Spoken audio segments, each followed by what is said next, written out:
जय हिंद फ्रेंड्स, मेरा नाम अजीत सिंह और आप मेरा ये YouTube चैनल देख रहे हैं दद्दा की खरी खरी। अब एक ना तंत्र मंत्र में एक हमारे प्राचीन भारत में और प्राचीन विश्व सभ्यता में ना एक बड़ी दुर्लभ तांत्रिक क्रिया है। उसको कहते हैं स्वगुदा भंजन। मतलब ये लिटरेरी वर्ड है इसका, स्वगुदा भंजन, अपनी खुद ही मार लेना। ये बड़ी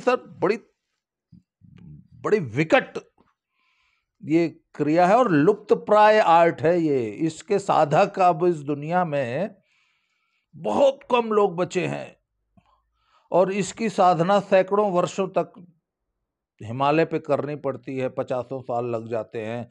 तब और कोई बहुत खास गुरु मिल जाए, कोई ऐसा सिखाने वाला मिल जाए, तभी इस साधना पे, इस क्रिया पे जो है आपकी महारत हासिल होती है।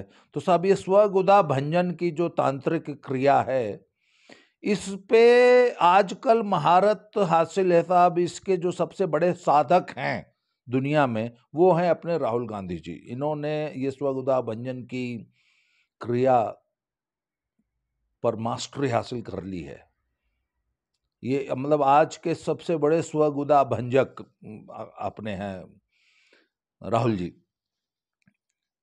तो इन्होंने क्या मतलब ये ठान रखी है और ये आजकल इसकी साधना कर रहे हैं कि जिस जिस प्रदेश में थोड़ी बहुत कांग्रेस बची है तो उस कांग्रेस का स्वगुदा भंजन करना है राहुल जी को। तो अभी इसमें जैसे पूर्व में आप देख लीजिए ना, जैसे आंध्र प्रदेश में कांग्रेस कितनी ज्यादा मजबूत पार्टी हुआ करती थी। वाईएसआर रेड्डी का जमाना याद है आपको? वाईएसआर रेड्डी ने एनटी रामाराव और इसको नायडू को घर बैठा दिया था। आसाम में देख लीजिए क्या हाल हुआ। आप कहीं और दूर क्यों जाते हैं? आज ममता दीदी बंगाल में टीएमसी बना के राज कर रही है। ये टीएमसी क्या थी? तृणमूल कांग्रेस।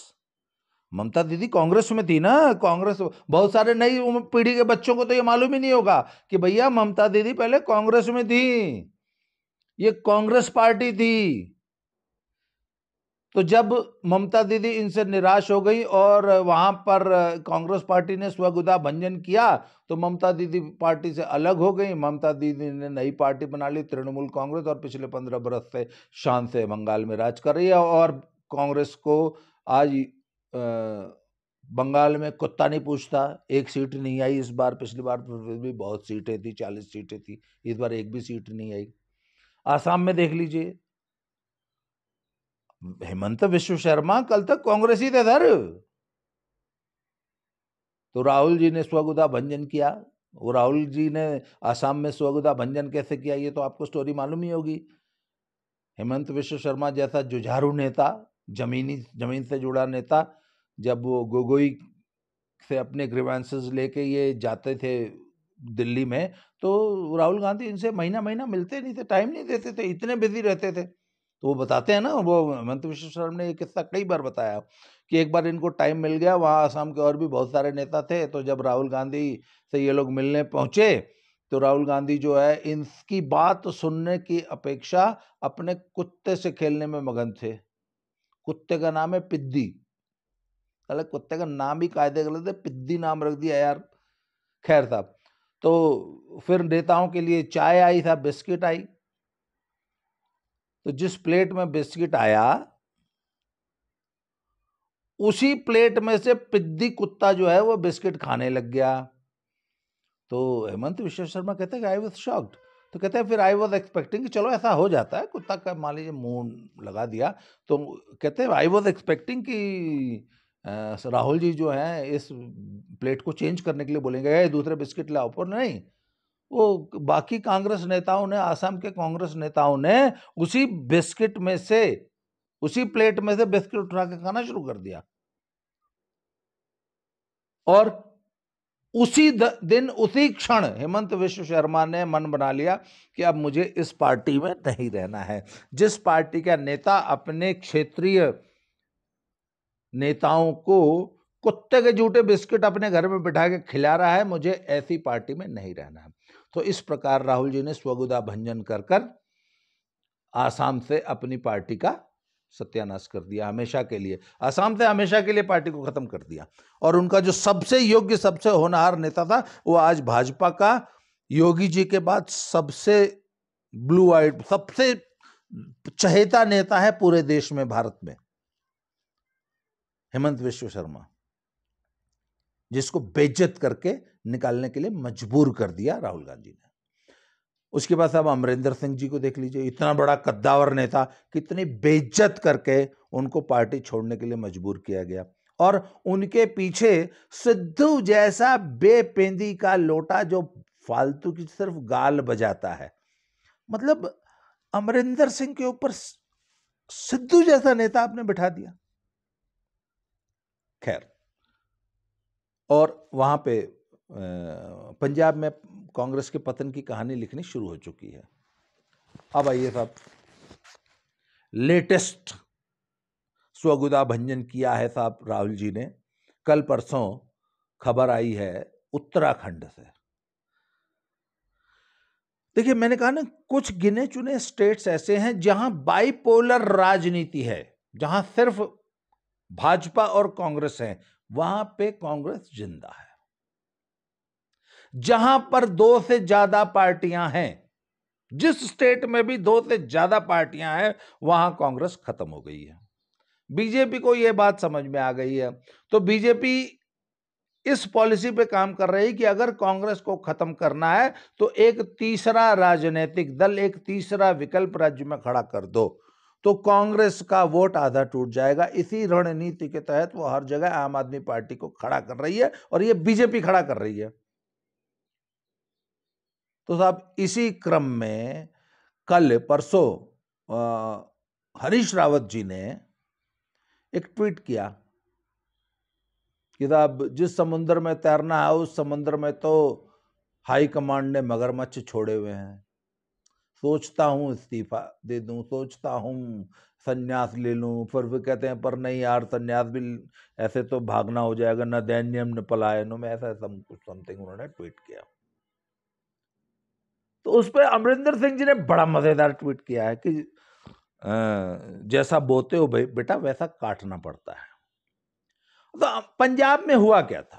पंजाब में राहुल जी ने जब स्वगुदा भंजन करना शुरू किया, तो इन्हीं हरीश रावत जी की ड्यूटी लगाई कि अमरिंदर सिंह के खिलाफ सिद्धू को खड़ा करो, सिद्धू से बोलो अमरिंदर के खिलाफ बयानबाजी शुरू करे, बदतमीजियां करे, और मतलब अमरिंदर को जितना ज्यादा परेशान कर सकते हैं, जितना डिफेम कर सकते हैं, जितना डिमीन कर सकते हैं, जितना उनकी अथॉरिटी को चैलेंज कर सकते हैं, वो सब करें, जिससे कि अमरिंदर सिंह परेशान हो। और अमरिंदर सिंह के सिर पे सिद्धू को बिठाया, और इन्हीं हरीश रावत के मार्फत बिठवाया। Harish Rawat was the man, Congress party के ने हरीश रावत की ड्यूटी लगाई थी कि जाओ और अमरिंदर सिंह को डिस्टेबलाइज करो। अमरिंदर सिंह ने वो काम बखूबी किया, और आज हरीश रावत ने वो काम बखूबी किया, अमरिंदर सिंह को डिस्टेबलाइज किया, अमरिंदर सिंह को बेइज्जत करके एक तरह से पार्टी छोड़ने पे मजबूर किया गया, और आज अमरिंदर सिंह जो है लोग कांग्रेस बना के उसी कांग्रेस को चुनौती दे रहे हैं भाजपा के साथ मिलकर।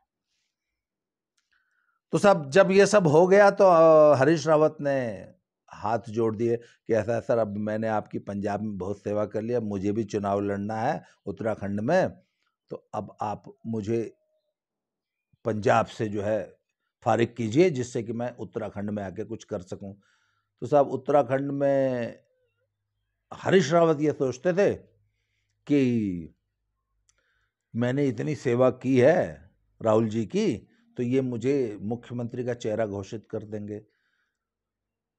तो जो कुछ अमरिंदर सिंह के साथ पंजाब में किया था हरीश रावत ने, एग्जैक्टली वही सब कुछ आज हरीश रावत के साथ उत्तराखंड में हो रहा है। टुच्चे छुट भैये नेता, कल के लौंडे, इस इतने बड़े सीनियर, 75 साल उम्र हो गई है हरीश रावत की। हरीश रावत को मैं पिछले 35 साल से उत्तराखंड में संघर्ष करते देख रहा हूं, और आज कांग्रेस का ही नहीं, सिर्फ कांग्रेस का नहीं, पूरे उत्तराखंड के सबसे वरिष्ठ, सबसे सीनियर, सबसे एक्सपीरियंस्ड नेताओं में हरीश रावत जी हैं। मैं ये नहीं कह रहा हूं कि आज वो डिसग्रंटल्ड है इसलिए मैं उनके लिए आगे जी लगा रहा हूं, या नहीं, मैंने हमेशा हरीश रावत जी का हमेशा सम्मान किया। Is a very good leader, और जितना बेइज्जत किया जा सकता है आज उनको बेइज्जत किया जा रहा है। अभी पिछले हफ्ते आपको याद होगा देहरादून में एक बड़ी जबरदस्त रैली हुई थी कांग्रेस की। वो पूरी की पूरी रैली ही हरीश रावत ने कराई थी, और मंच से उनको तकरीबन धकेल के भगा दिया गया। मंच पे उनको इग्नोर किया गया, सार्वजनिक रूप से उनको बेइज्जत किया गया। अभी पिथौरागढ़ में रैली थी, वहां उनको बोलने नहीं दिया गया, जबकि वो उनका क्षेत्र है। और अच्छा, कांग्रेस की इसमें पॉलिसी क्या है? राहुल जी अपना स्वगुदा भंजन कैसे कर रहे हैं? इनको ना पता नहीं किसने समझा दिया है कि यदि आप इन सवर्ण नेताओं को हटा के अगर आप दलित लीडर्स राज्यों में ले आए ना, तो आपका दलित जनाधार, जो भाई पुराने जमाने में कांग्रेस का जो मेन स्तंभ थे वो क्या थे? ब्राह्मण, मुसलमान, दलित और आदिवासी। ये 4 स्तंभ थे जिनके वोट बैंक पर कांग्रेस राज करती थी। ब्राह्मण में सवर्ण, जिसमें मुख्यतया ब्राह्मण होते थे, वो सब के सब बीजेपी में चले गए, लगभग पूरे देश के। मुसलमान, जहां उनको विकल्प मिले वहां वो क्षेत्रीय दलों में चले गए, सपा में चले गए, बसपा में चले गए, उधर राजद में चले गए, उधर उधर जहां जहां उनको जगह मिली वो कांग्रेस को छोड़ते चले गए। आदिवासी, बहुत साल तक, अभी आज से 5 साल पहले तक जहां पर भी आदिवासी थे वो कांग्रेस के वोटर्स थे। अब वो धीरे धीरे भाजपा ने उन पर भी काफी सारा बड़ा चंक आदिवासियों का भाजपा में या क्षेत्रीय दलों में चला गया। और हरिजन, दलित जो वोटर वर्ग था वो सब के सब बसपा जैसी पार्टियों में चला गया। जहां पर ये क्षेत्रीय दल नहीं है वहां आज भी ये तमाम वोटर्स कांग्रेस के साथ हैं। फॉर एग्जांपल राजस्थान का मुसलमान, राजस्थान का दलित, राजस्थान का आदिवासी आज भी कांग्रेस का वोटर है, हालांकि बीजेपी ने बहुत वोट तोड़ा है। उसी तरह एमपी में आप देख लीजिए, तो जहां पर भी कांग्रेस जिंदा है। तो राहुल जी को किसी ने यह समझाया कि भैया अगर कांग्रेस का रिवाइवल करना है तो ये 3 वर्ग को वापस जोड़ना पड़ेगा। कौन कौन? ब्राह्मण, मुसलमान और दलित, आदिवासी। तो ये दलित को वापस सत्ता देकर दलित को साथ जोड़ने की कोशिश इन्होंने पंजाब से शुरू की, और चवन्नी साहब को सीएम बनाया। चन्नी साहब, चरणजीत चन्नी को जब सीएम, हालांकि उससे जट सिख बहुत नाराज है, दे आर डिसग्रंटल्ड, क्योंकि ये जाटों यादवों में ना एक बड़ी टेंडेंसी, इनको लगता है कि राज करने का अधिकार सिर्फ और सिर्फ उन्हें है हरियाणा में, इसीलिए जाट भाई लोग जो हैं वो खट्टर से नाराज रहते हैं। तो साहब वही सेम प्रॉब्लम पंजाब में भी आ रही है। सिद्धू वो कहता है कि नहीं, सीएम मुझे बनाओ। क्यों? क्योंकि जो जाट और जट सिख है ना पंजाब के, उनको लगता है कि नहीं, सत्ता का अधिकार सिर्फ उन्हें है पंजाब में। कांग्रेस जो है वहां एक दलित को सामने ले आई है, और अब वहां पे यह संशय पैदा हो गया कि चुनाव बाद अगर कांग्रेस वापस सत्ता में आती है तो सीएम कौन बनेगा, इस पे बड़ी अंदर अंदर खींचतान चल रही है। सेम वही पॉलिसी इन्होंने उत्तराखंड में अपनाई है, और ये उत्तराखंड में हरीश रावत को अपना सीएम चेहरा घोषित नहीं करना चाहते, बल्कि कोई दलित चेहरा आगे करना चाहते हैं। इसलिए उनको सार्वजनिक रूप से रैलियों में, सार्वजनिक रूप से छोटे छोटे नेताओं द्वारा बयान दिलवा के बेइज्जत किया जा रहा है। दूसरी चीज है, टिकट वितरण में हरीश रावत की बिल्कुल नहीं चल रही है।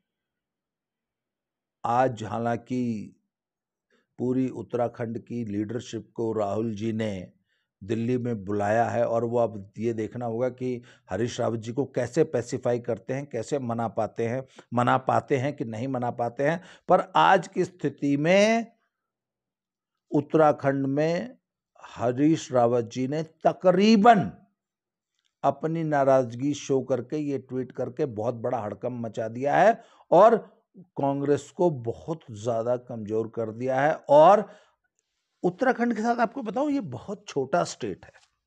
इसमें ज्यादातर सीटों की जो हार जीत होती है वो 2,500 से लेके 5,000 की अंतर रहता है। यहाँ 40-40 हजार के, 50-50 हजार के, 1-1 लाख के मार्जिन से नहीं सीटें जीती जाती।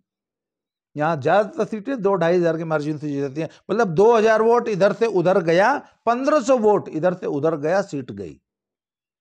ऐसे में आम आदमी पार्टी को वहां खड़ा किया जा रहा है। आम आदमी पार्टी कुछ नहीं भैया काटेगी तो हर सीट पर 1,000-1,500 वोट तो काटेगी ना। तो उत्तराखंड में तो 1,000-1,500 वोट बहुत वोट होता है।